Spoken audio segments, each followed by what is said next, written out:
Dude TV.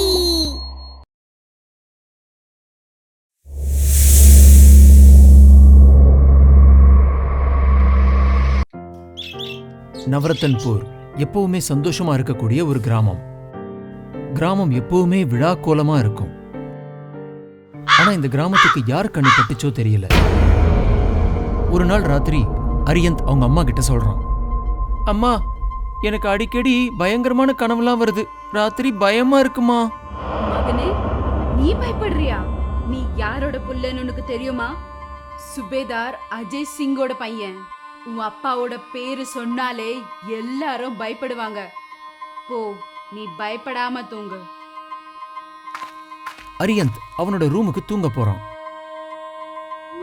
அன்னைக்கு ராத்திரி சரியா 12 மணிக்கு கிராமமே ரொம்ப அமைதியா இருக்கு. அப்போ அரியந்தோட ரூம்ல இருக்கிற ஜன்னல் கதவு தானா திறக்குது. ஜன்னல் கதவு திறந்ததும் காத்தோடைய சத்தத்தை கேட்டு பயந்துட்டான். ரொம்ப பதட்டமா எழுந்திருச்சான். அவனுக்கு முன்னாடி ஒரு நிழல் உருவம் தெரிஞ்சது. ரொம்ப பயந்து போயிட்டான். பொழுதும் விடிஞ்சது. மகனே, எழுந்துடு. இன்னும் எவ்வளவு நேரம் தூங்க போற? அரியந்தோட ரூம்ல இருந்து எந்த சத்தமும் வரல. அவனோட அம்மா அந்த ரூமுக்குள்ள போய் பார்க்கறாங்க. அரியந்த் தன்னோட ரூம்ல இல்ல. அதிர்ச்சி அடைஞ்ச அவனோட அம்மா ஊர்ல எல்லா இடத்துலயும் தேடி பார்க்கறாங்க. ஆனா அரியந்த பத்தின எந்த தகவலும் கிடைக்கல. கிராமத்துல இருக்கிற சிலரும் அவனை தேடி பார்த்தாங்க. ஆனா அவனை பத்தி எந்த தகவலும் இல்லை. இப்படியே ராத்திரி ஆயிடுச்சு. எல்லாரும் தூங்க ஆரம்பிச்சிட்டாங்க.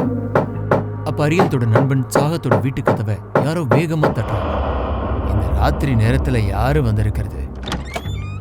வீட்டு கதவை அவங்க அப்பா திறக்கிறாரு. அப்போ அதிர்ச்சி அடைகிறாரு. அந்த நேரம் வீட்டுடைய ரூமுக்குள்ள இருந்து சாகத் ஓடி வரும். அப்பா, எங்க இருக்கீங்க? நீங்க எங்க இருக்கீங்க? தன்னுடைய அப்பாவை காணும்னு அவன் தேடுறான். அவர் அந்த வீட்டுல இல்ல. காலையில இந்த விஷயம் கிராமத்துல இருக்கிற மக்களுக்கு தெரிய ஆரம்பிக்குது. முதல்ல சுபேதாருடைய பையன் ஹரிஹந்த் காணாம போனான். இப்ப சாத்தக்குடைய அப்பா கோபால்நாத் காணாம போயிட்டாரு. என்ன நடக்குது இந்த கிராமத்துல? என்ன பண்றது? பசங்களும் காணாம போறாங்க, பெரியவங்களும் காணாம போறாங்க. இதை யார் பண்றாங்க, எதுக்கு பண்றாங்கன்னே தெரியலையே. ராத்திரியானா ரொம்ப பயமா வேற இருக்கு.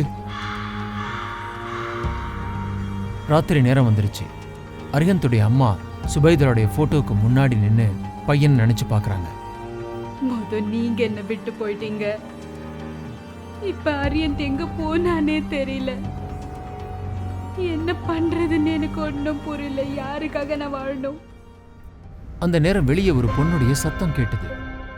காப்பாத்துங்க, காப்பாத்துங்க, என் பையனை தூக்கிட்டு யாரோ ஓடுறாங்க, காப்பாத்துங்க. உடனே அரியந்தோட அம்மா வேகமா போய் கதவை திறந்து என்னன்னு பாக்குறாங்க. வெளியே வீட்டுடைய வடிகால்ல ஒரு பெரிய பாம்பு உள்ள போறத பாக்குறாங்க.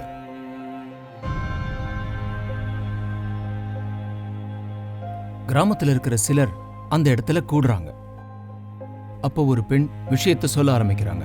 என்னோட பையன் அவனோட ரூம்ல தூங்கிட்டு இருந்தான். அந்த ரூமோட விண்டோ ஓபன் ஆச்சு. அந்த சவுண்ட் கேட்ட உடனே என்னன்னு நான் ஓடி போய் பார்த்தேன். ஆனா அங்க பார்த்தா என்னோட பையன் இல்ல. அப்பா, விண்டோல இருந்து ஏதோ பாம்பு மாதிரி ஒரு உருவம் வெளியே போயிட்டு இருந்தது. நான் அது பின்னாடியே ஓடினேன் என் பையனை காப்பாத்துறதுக்காக.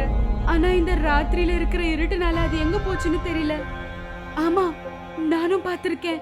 ரொம்ப பெரிய பாம்பு இங்க உள்ள போறது பார்த்திருக்கேன். இந்த வடிகால் கிராமத்துக்கு வெளியில இருக்கிற நதியில போய் சேரும்.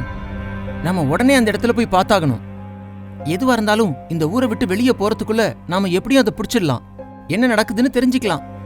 இதான் நமக்கு இருக்கிற ஒரே ஒரு வழி. வாங்க சீக்கிரம் போலாம். கிராம மக்கள் நதி கிட்ட போறாங்க. அந்த பாம்பு இந்த வடிகால் வழியா வருதான்னு பாக்குறாங்க. காத்திருந்து காத்திருந்து சாயந்தரமே ஆயிடுச்சு. ஆனா அந்த வடிகால்ல எதுவுமே வரல. அண்ணே, இது நம்மளை விட ரொம்ப வேகமா போகக்கூடியதுன்னு நினைக்கிறேன். நாம இங்க வரத்துக்குள்ளேயே அது வேகமா வெளியே போயிருக்கும். இதுக்கப்புறமும் நாம இங்க காத்திருக்கிறதுல எந்த பிரயோஜனமும் இல்ல.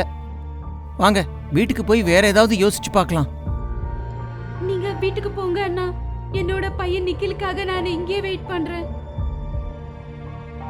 எனக்கும் என் மகனை விட்டா இந்த உலகத்துல வேற யாரு இருக்காங்க? நானும் இங்கேயே அவனுக்காக காத்துக்கிட்டு உக்காந்துருக்கேன். கிராம மக்கள் எவ்வளவோ சொல்லி பார்த்தாங்க. ஆனா இந்த 2 பேரும் கேட்கவே இல்லை. அங்கேயே இருந்துட்டாங்க. அப்படியே ராத்திரி நேரமும் வந்தது. அரிஹந்தோட அம்மாவும் நிக்கிலோட அம்மாவும் நதிக்கிட்டே காத்திருந்தாங்க. திடீர்னு நதியிலிருந்து ஒரு பெரிய ஒளி தெரிஞ்சது. அந்த ஒளியை இவங்க 2 பேர் பார்த்துக்கிட்டு இருக்கும்போதே அது ஒரு பெரிய உருவமா மாறுச்சு. அந்த உருவம் ரொம்ப பயங்கரமாகவும் பாதி உடல் பாம்பாவும் மீதி உடல் கொடூரமான உருவமாகவும் இருந்தது. அது ஒரு பெரிய உருவமா மாறுச்சு. நதியிலிருந்து இவங்க 2 பேர்கிட்டையும் வந்தது. அப்போ அரிஹந்த் அம்மா பேசுறாங்க. இந்த பேய நம்ம ஏதாவது பண்ணி நாசனம் பண்ணிடணும். இல்லனா இனிக்கோ ஏதாவது குழந்தை எது தூக்கிட்டு வந்துரும். இதை கேட்ட உடனே அரிஹந்தோட அம்மா அந்த உருவத்துக்கிட்ட போறாங்க.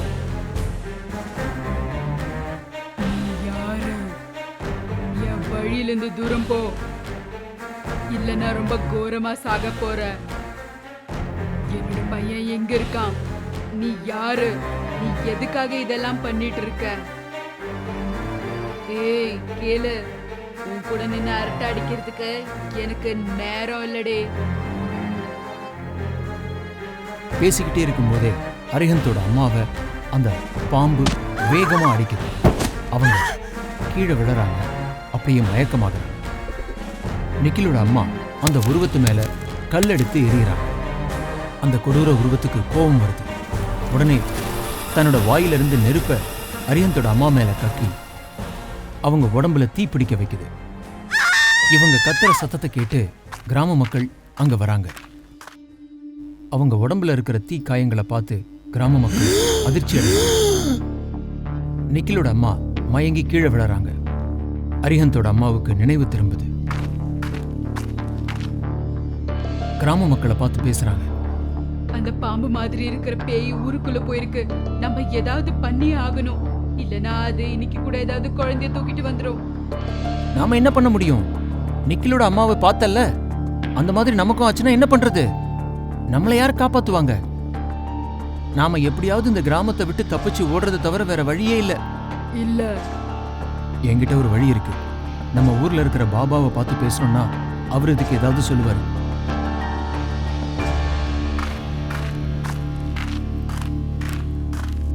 முடிவு பண்ண மாதிரி பாபாவை போய் பார்த்து எல்லா விஷயத்தையும் சொல்றாங்க. இந்த பாபா முன்னாடி எந்த கொடிய சக்தியா இருந்தாலும் அது அழிஞ்சு போயிடும். வாங்க, அது என்ன நானும் பார்க்கறேன். பாபா கிராம மக்கள் சொன்ன அந்த நதி கிட்ட வர நதியிலிருந்து தண்ணியை கையில எடுத்து ஒரு மந்திரம் சொல்றாரு. மறுபடியும் அங்க வருது. என்ன பாபா, இந்த ஊர்க்காரு கூட சேர்ந்து நீயோ சாக வந்துட்டியா? என்னோட மந்திர சக்திக்கு முன்னாடி உன்னோட சக்தி எல்லாம் ஒண்ணுமே இல்லை. யார் இருக்கா, யார் அழிய போறாங்கிறத அப்புறம் பார்த்துக்கலாம். ஒழுங்கா சொல்லு, நீ யாரு சொல்லு. நான் ஒரு இச்சாதாரி நாகினி. இங்கதான் நானும் என் காதலனும் காதல் பண்ணிட்டு இருந்தோம். அப்ப ஒருத்த வந்தா, என்னோட காதலனை அடிச்சு அந்த முத்த கூட கொண்டு போனா. அன்னிலிருந்து நான் இவனோட தாசி ஆயிட்டேன். அவன் என்ன சொல்றானோ நான் அதை பண்ணணும். அவன் இந்த ஊர்க்காரங்களை சாகடிக்க சொன்னா. இந்த ஊர்க்காரங்களை அடிமையாக்க பாக்குறான். அதுதான் அவன் சொல்றத நான் பண்றேன்.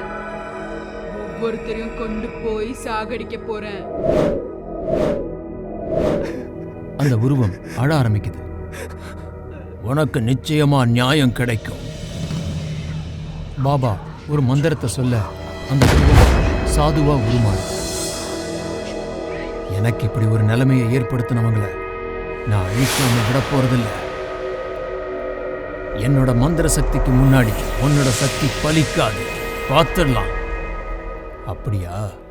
யாரு பெரியவங்கன்னு இன்னும் கொஞ்ச நேரத்துல தெரிஞ்சிடும். உன் முடிவு என் கையில இருக்கு.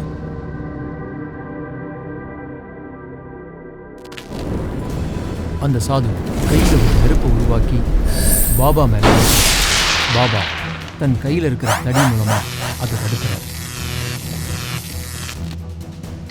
பாபா திரும்பவும் ஒரு பெரிய மந்திரத்தை போட்டு அந்த சாதுவை மறக்கிறதுக்கு ஒரு கூண்டை அவர் மேல வைக்கிறார். அதை சுத்தி நெருப்பை உருவாக்குறார். காப்பாத்துங்க, காப்பாத்துங்க, நீங்க என்ன சொன்னாலும் செய்றேன், காப்பாத்துங்க. இப்ப புரியுதா என்னுடைய மந்திர சக்தியோட மகிமை? எங்க கிராமத்து மக்களை நீ தூக்கிட்டு போயிருக்க, ஒழுங்கா அவங்க எல்லாரையும் திரும்ப கொடுத்துரு. அதே மாதிரி நாகமணியையும் திரும்ப கொடுத்துரு. மாயமா மறைஞ்சு போன கிராமத்து மக்களும் திரும்ப கிடைச்சிட்டாங்க. நாகமணியும் திரும்ப வந்துருச்சு. என்ன இனிமே எதுவும் பண்ணாதீங்க, சத்தியம் பண்ணி கொடு. இனிமே இந்த கிராமத்துக்கும் கிராம மக்களுக்கும் எந்த தீங்கும் விளைவிக்க மாட்டேன்னு சத்தியம் பண்ணு. சத்தியமா சொல்றேன், நான் இனிமே எதுவும் பண்ணவே மாட்டேன். பாபா சாதுவை விடுதலை செய்யறாரு. நாகினும் நாகமணியும் கிராம மக்களும் சேர்ந்து பாபாவுக்கு நன்றி தெரிவிக்கிறாங்க. அப்ப அந்த சாது, நான் உன்னை சும்மா விட மாட்டேன் பாபா. ஒரு மந்திரத்தை போட்டு பாபாவை அழிக்க ஒரு நெருப்பை பின்னாடி அனுப்புறாரு சாது. அத நாகின் பார்க்கறான். குறுக்க வந்து அந்த நெருப்பை தன் மேல வாங்கிக்கிட்டு கீழே விழறான். கீழே விழுந்து மயக்கமாக தன்னோட மந்திர சக்தியால ஒரு பெரிய ஒளியை உருவாக்கி அந்த சாதுவை பாபா அழிக்கிறாரு. தன்னுடைய கமண்டலத்தில் இருக்கிற நீரை நாகின் மேல தெளிக்கிறாரு. நாகினுக்கு நினைவு திரும்புது. நாகினும் நாகமணியும் திரும்பவும் நதிக்குள்ளேயே போறாங்க. கிராம மக்களும் சந்தோஷமா திரும்பி போறாங்க. அவங்களுடைய வாழ்க்கைய நிம்மதியா தொடங்குறாங்க. என்ன உங்களுக்கு எங்களோட வீடியோஸ் ரொம்ப பிடிச்சிருக்கா? அப்ப மறக்காம சப்ஸ்கிரைப் பண்ணிடுங்க. இதே மாதிரி இன்ட்ரெஸ்டிங் ஸ்டோரிஸ் பார்க்கிறதுக்கு பெல் ஐகான் பிரஸ் பண்ண மறந்துடாதீங்க. சரியா?